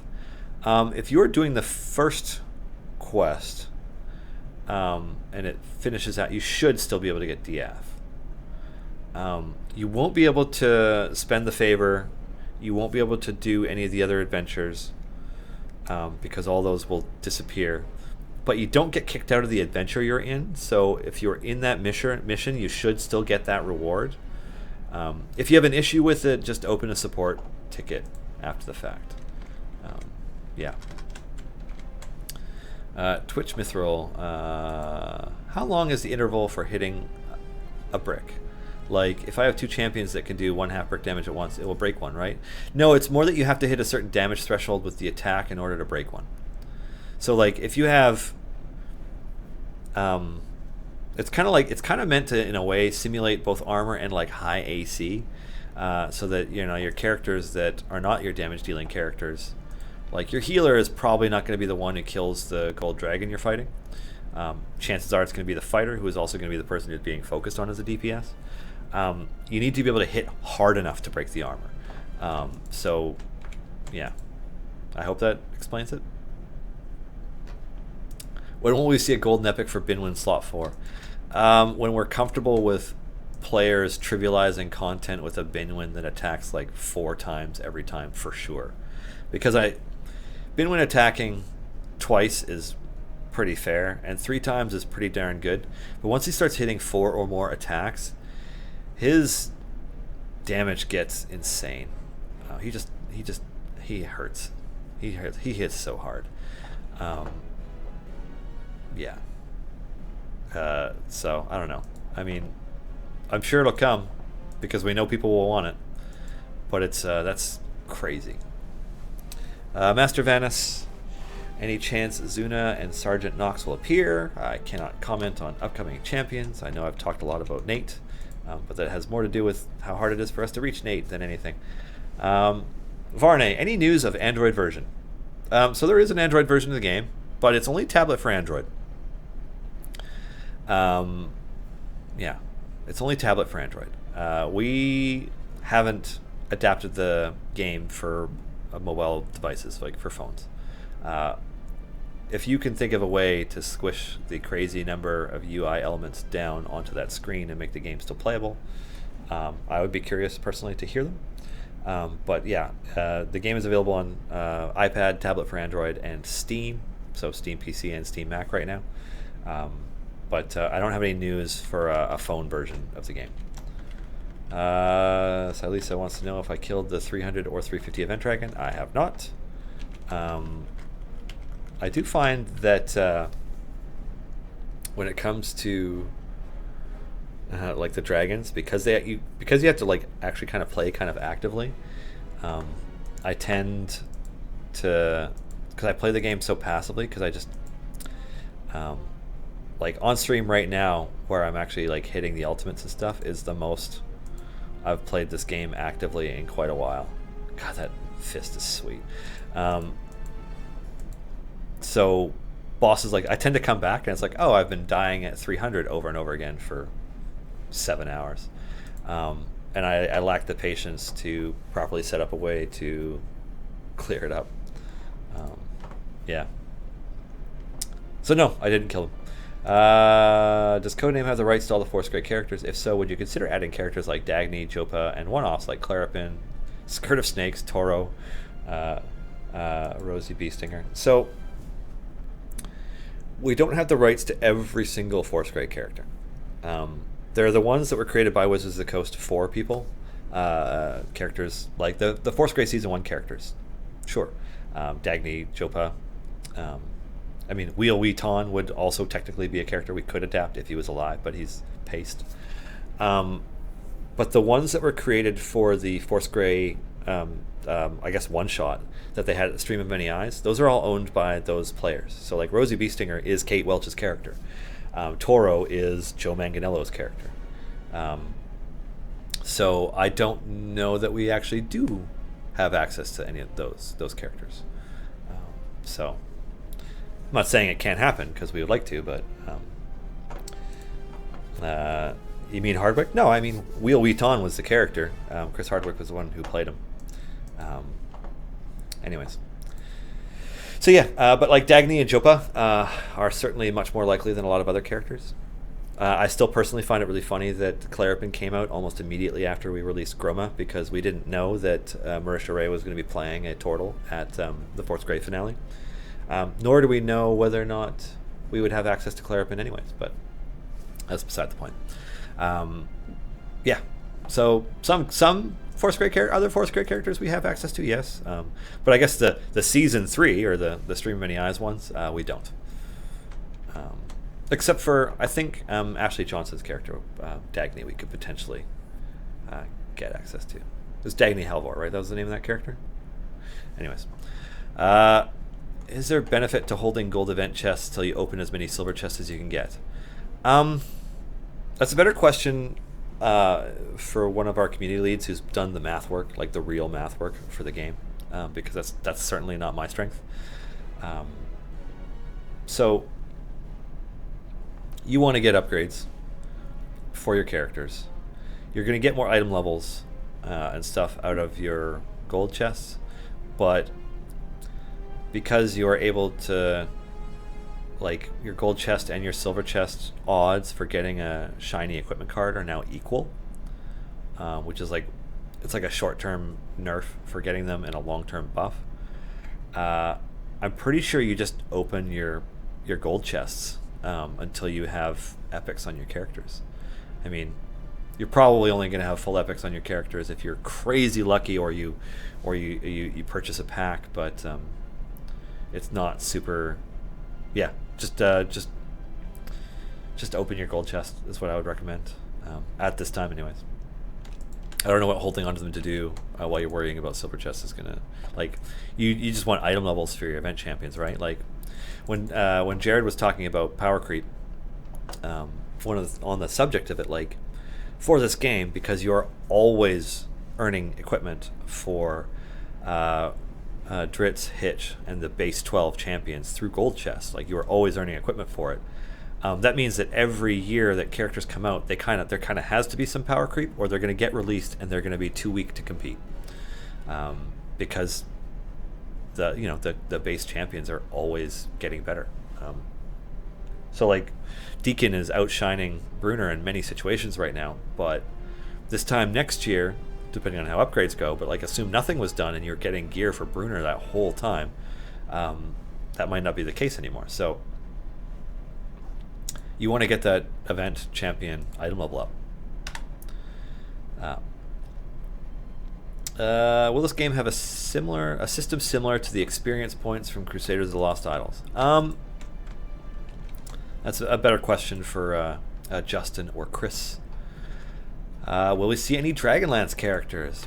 Probably not, but I would love to see Raceland Majir added to the game.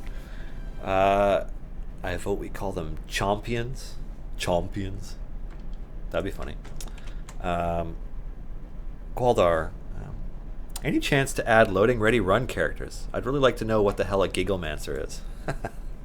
For those who may not know, we're friends with the crew at Loading Ready Run, and they're just down the street from us. I mean, just down the street. They're a 5-minute drive from us, also located in Victoria. We love them. I think there's a possibility that will actually happen. Silisa, question: can you spoil who the weekend buff champions are? Sure. Why not? I'll tell you what, I'll give you 3 of them. If I can find where I wrote it down. I'll give you 3 of the buff champions coming up, okay? Stokey, Archon, and Evelyn. There, that's 3 of them. Yeah. Oh, ooh, and the item that's coming is a good one. Alrighty, the Black Death. Is my gold and progress gain changed when I tab out? It seems that way. No. Yeah. No? I mean, it shouldn't be. Swoos McBruce. I like your name. What do you think about adding cosmetic accessories that you can dress up champions in? For example, Deacon with a top hat. I like it. I like that idea. We should totally use that idea. Bill VR, could rust monsters be introduced that could rust gear? I don't know that our game as designed is set up in such a way that you could rust individual pieces of equipment and have that cause some kind of, negative effect. But a rust monster, I mean, maybe. There's no rust monster in the monster manual. I'm sure we could think of something.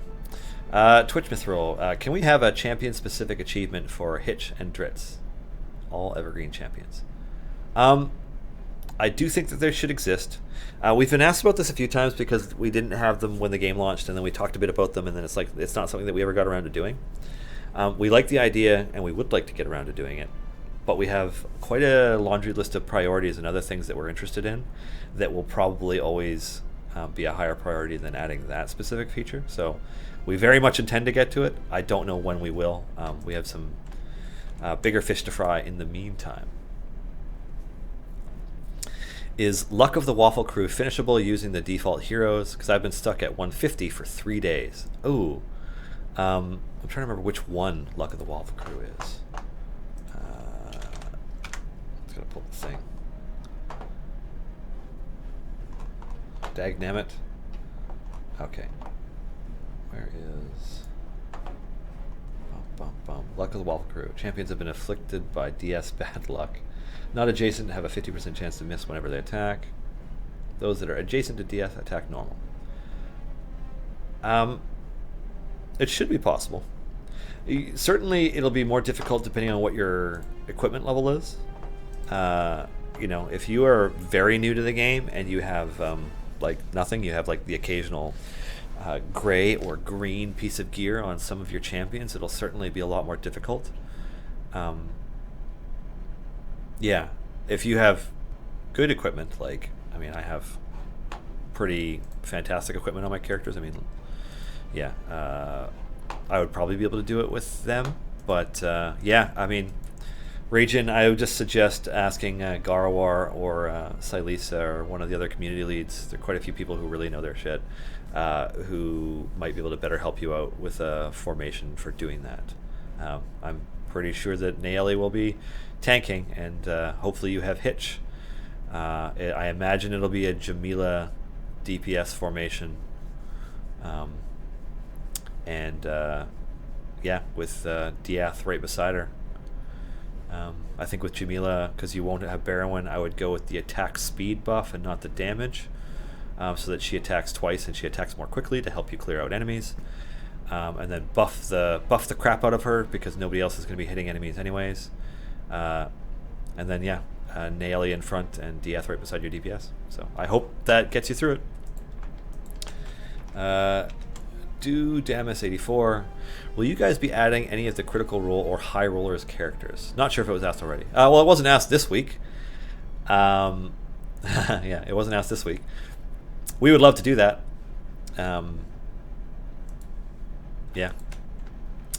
But just to give people an idea of how things do work for bringing characters into the game, there are machinations, there are plans and things and contracts that have to be negotiated behind the scenes, not just between us and the person whose character we're interested in, but also including Wizards of the Coast. So everything has to gel in a way that works for all parties involved, and that isn't always something that's easy to pull off.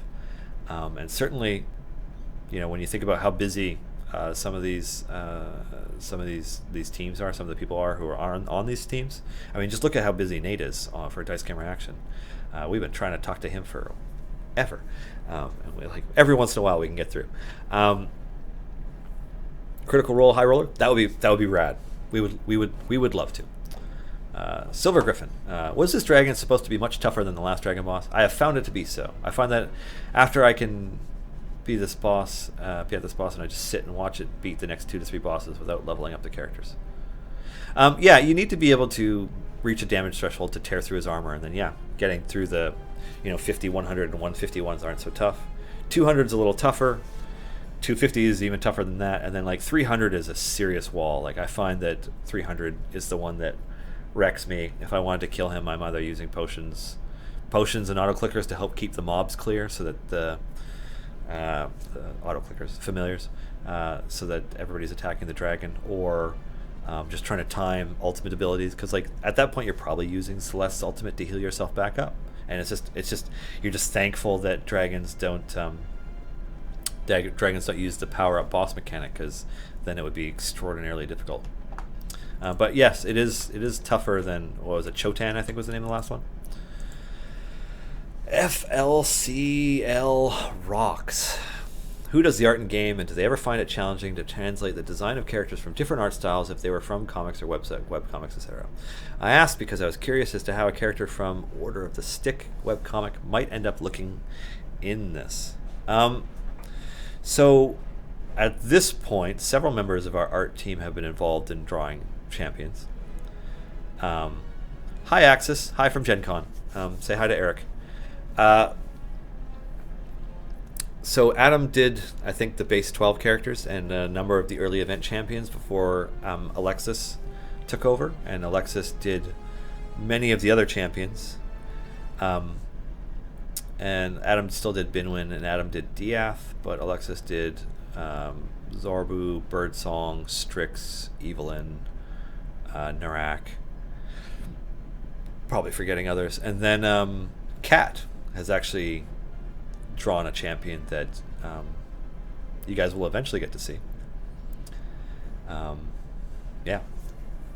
So we have 3 champion artists now, and certainly if Michelle had the time, because she's busy doing monsters so much, but if Michelle had the time, she could do one as well. When will you have Garawar on stream as a guest? Hey, that could be fun. Garawar, would that interest you? Would you want to come on stream to chat about the game at some point? Let me know. Autarkus69. Oh, sorry. I was about to reread the question because I forgot to blur it out. Alrighty. Dejan Boy 1123. Hi, I wanted to ask you, who is your favorite character?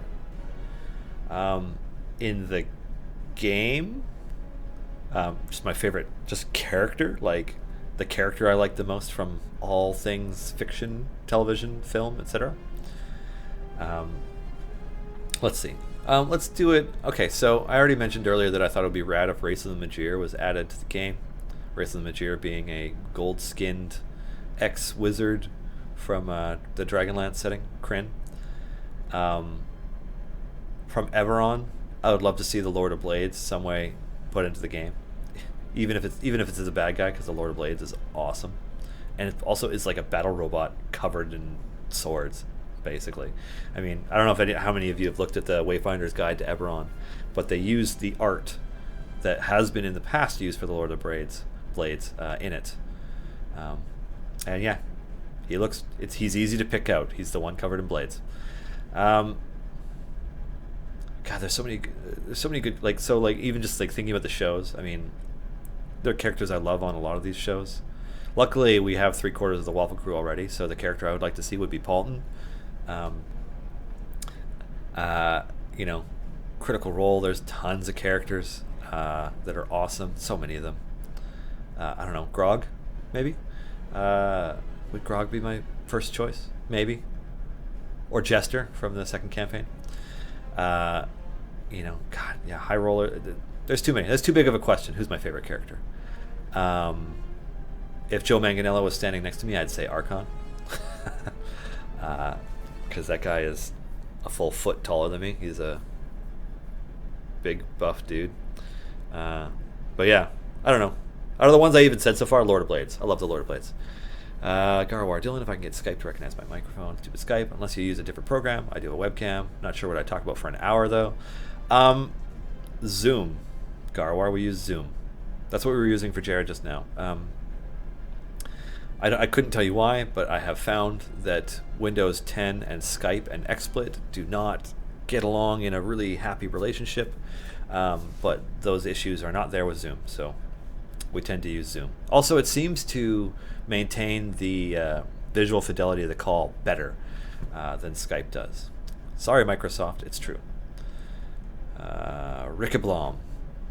Is the waffle drop rate lower when playing a quest not related to running the event? I accidentally ended my run of free play before I had enough waffles to start a new one, and I only got 2 waffles during the first 3 levels. No, waffles drop at the same rate. All event tokens drop at the same rate all the time. So it drops at a rate of 1 every 30 seconds. So I want to say that's 2,880 a day. It's like 34,000, 35,000-ish over the course of an event, which is enough to play through all the variants, as well as pay outright for a few gold chests if you don't have time, or for a number of free plays if you do. So, but yeah, every 30 seconds. Alrighty. Is there a walkthrough about direction and placement for each character? I have MS and haven't found any I understand. I'm sorry to hear that. So Shemekka, join the official Discord, discord.gg/idlechampions. There is a player resources section with a number of channels related to player stuff, including there's an FAQ for new players that you'll probably find really helpful. There is also just like different channels related to strategy, explaining different things. There's even also now a scripting channel, because we have enough players who script to set the game up even more to play itself. It's already an idle game, but I don't want to harp on how people are playing. And if you have MS, that's a very good reason to script. And so hopefully that will have enough resources for you to be able to better set up the game and play it the way that you want. I know that one of the quality of life improvements that we introduced this past week was to be able to press and hold down the space bar to open chests and flip over cards and stuff to just help people out. So, we were talking not long after that about how we would love to implement some kind of mass chest opening mechanic, but I don't have an ETA for it. So, anyways, GMA Kid or Jmac Kid or however you say your name. I hope that helps. But yeah, the official Discord, discord.gg/idlechampions, for all your Idle Champions related needs. And the reason I mention it is because we actually spend time in it more actively. The subreddit, like we do moderation, sure, and we do weekly Q&As, but there tends to always be at least somebody from Codename Entertainment in the Discord chat, so we're a little bit more approachable there. Yeah, so that's my recommendation. All new players, Discord. Christoph the Great, will there ever be a system to randomize the order in which you can unlock characters? Could make each playthrough feel fresh. I'm not going to say that'll never happen, but looking at the way that the game is currently designed, the balancing is done around each champion being in each slot and those slots unlocking in a certain order. So I'm not going to say that'll break our game, because it wouldn't necessarily break the game, but the champions are balanced based on the slots. So, an Archon in slot 2 would be radically different than an Archon in slot 12. He might be playable. No. But he would have to be adjusted accordingly, because you certainly could not afford to purchase him right out the gate because of how absurdly expensive he is. So he would need to be balanced and tuned for a slot 2 character slot instead of slot 12. So, now that being said, wouldn't it be nice if, Minsk and Caddy Bree could be in the same party? Or, Hitch and Delana. I don't know if you wanted to use Delana. We've talked about the idea of being able to be a little bit more fluid with how characters are placed in the party and stuff, and we haven't come to anything that we want to do. But these suggestions are not going out into the void and disappearing forever. Like, they are things that we've talked about. So, Silvery Essay. It's probably been asked a million times, but will events repeat in the future? Time gates are great, but I can't get those old achievements from before I started. Plus, I really want to see the Modron March event, which I missed on a Wi-Fi-less vacation. Events will repeat. Not 100% of events, which is to say that there are some events that in year 2 it might be something a little different in its place. But those, all events will return, and all champions will be unlockable again. Yeah. So, yes, Silvery Essay. Is it Silvery Essay? This probably is.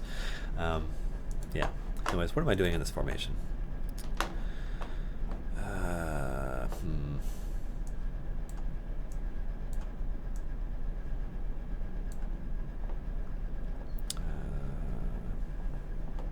What else?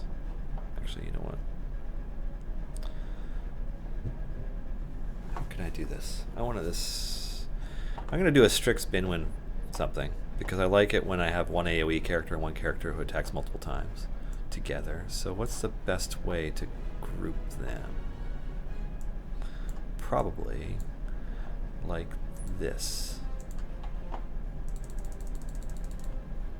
Valor, always Valor. Because then... Oh, alright.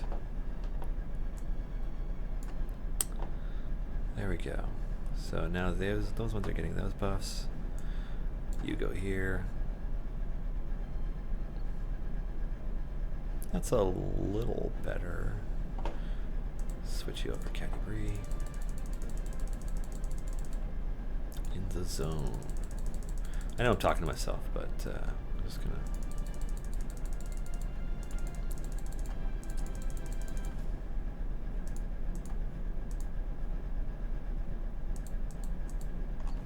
Okay.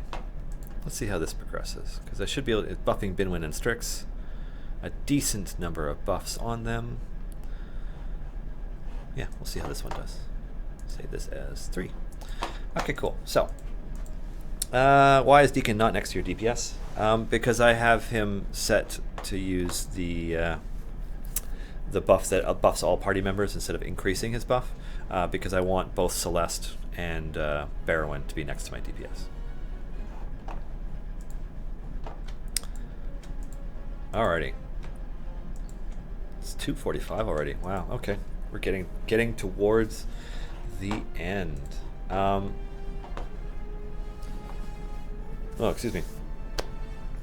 Does anybody have any questions related to the game? Or, I mean, I can't spoil too much about what's coming, but yeah, I mean, there will be another weekend buff tomorrow.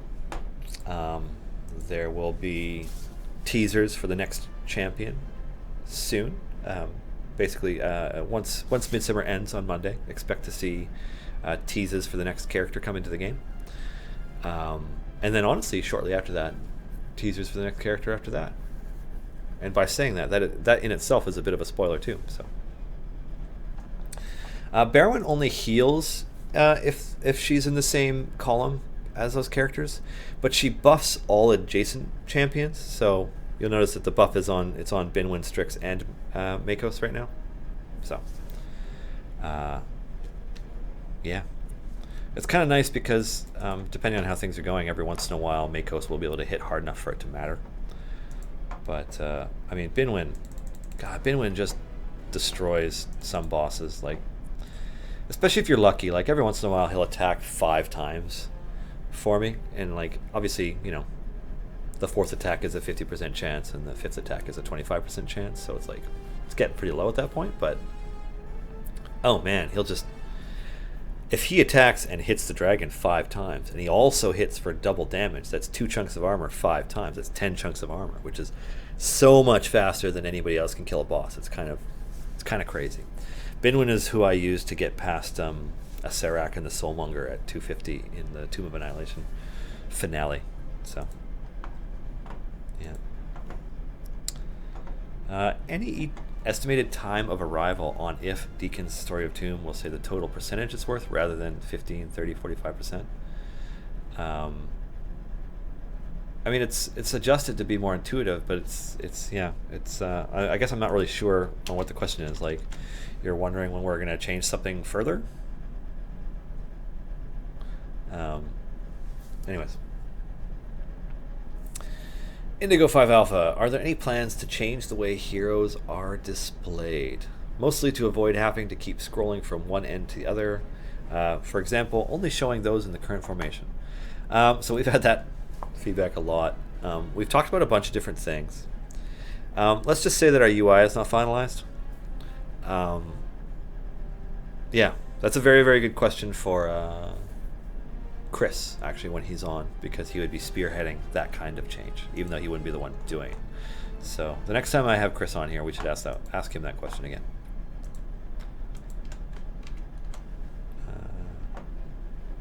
Can we expect all playable 5e races to make their way into the game? We would certainly like to be able to have all of the 5e races represented, or all the playable ones. Monstrous races are a little bit tougher. I guess Deacon as a kobold is in the game, and there are more monstrous races characters coming, but certainly when we stick a lot more to lore characters, almost none of them are monstrous races, right? Like, or at least very few. So look at Binwin go. Awesome. Yeah. I know people were a little bit lukewarm to Binwin when he came out, but Binwin wrecks. He's gonna wreck it. I mean, the dragon will be dead by the time he attacks again, but yeah, he did that first bar pretty much by himself. Anyways, yeah, we would certainly like to be able to have all of the 5e playable races at some point, because we want to make sure that we have that kind of diversity in our characters. Let's see, Garwar. Any thoughts on changing the end game for those that have finished all the missions and are only playing to up their item levels at this point? Well, yeah, Garwar. I mean, we add more stuff, like, more challenging variants and more blessings and more other things. So like there will just as an example, like I know the Tomb of Annihilation story campaign finished with Asarak and the Soulmonger and in the Tomb of the Nine Gods mission, but we're not done adding to that campaign yet because we have variants to add, as well as additional story to tell. Chult is full of stuff. Like there are tons of stories that could be told there. I'm just thinking about like my characters, like in my Tomb of Annihilation game that I'm playing with some of my closest, oldest friends. Our journey to the city of Omu is so completely different in almost every way from what happened in our game version of the story, because like these books are guidelines on how to do this thing. It's not a definitive way to do it. I mean, we killed a lot of pirates and we came around and threw an ass backwards way and climbed over some volcanic mountains and through some ruins and all kinds of stuff. Like we did a totally different way of doing it. So we're not done adding to that stuff yet. So Garwart, like, yeah, we expend to like add more. Now, certainly, only working to add item levels to your characters is something that we're thinking about. Like, if that's literally the only reason you play is because you have reached a point where even the gold chest upgrades when you get epic blacksmithing contracts or epic items are like insignificant, that's a problem. But we have plans for that too. Nothing I could share, but that is something that is being taken into account with our long-term planning. Dogmatic. How long before we can expect Eberron characters and races? Well, I mean, this is Idle Champions of the Forgotten Realms, not Idle Champions of Eberron, so, I wouldn't say that that's something that's like screaming at the top of our priority list address.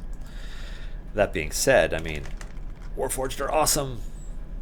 It'd be cool to have a Warforged character.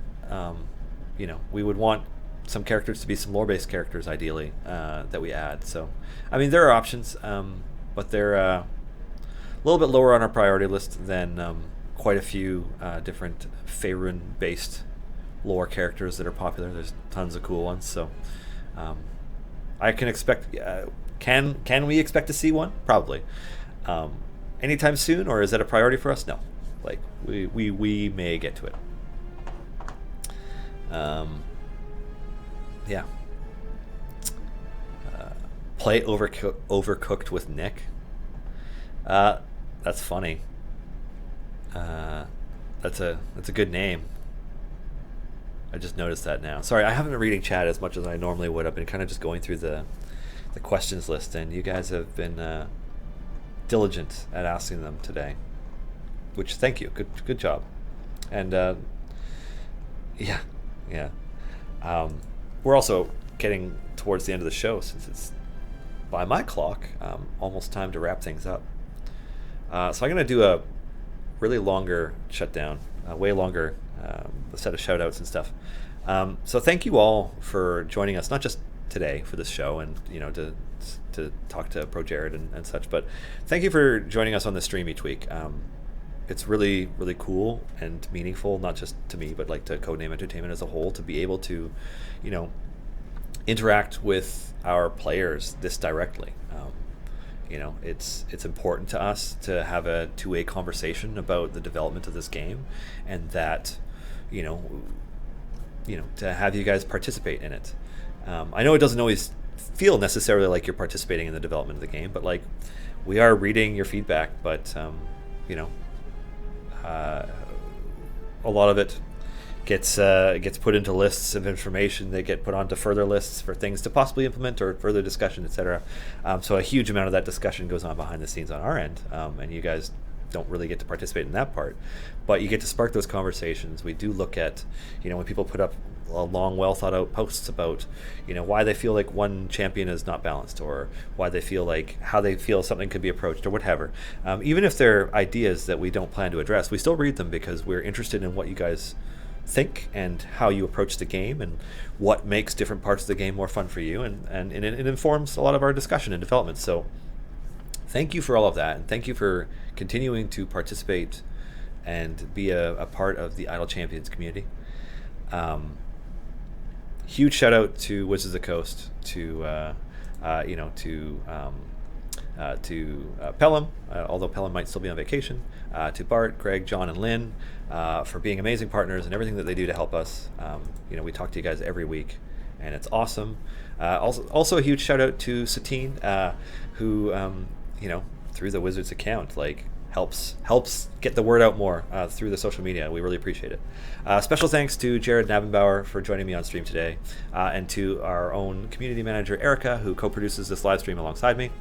Waffle Talk is coming up next at 4 o'clock p.m., followed by Holly Conrad's amazing show, Trapped in the Birdcage, at 5. I am pretty sure that Critical Role is not on tonight because they have a Gen Con show tomorrow. So, but I'm sure it will be cool. Anyways, have a wonderful weekend, champions. Thank you all so much, and we will see you next week.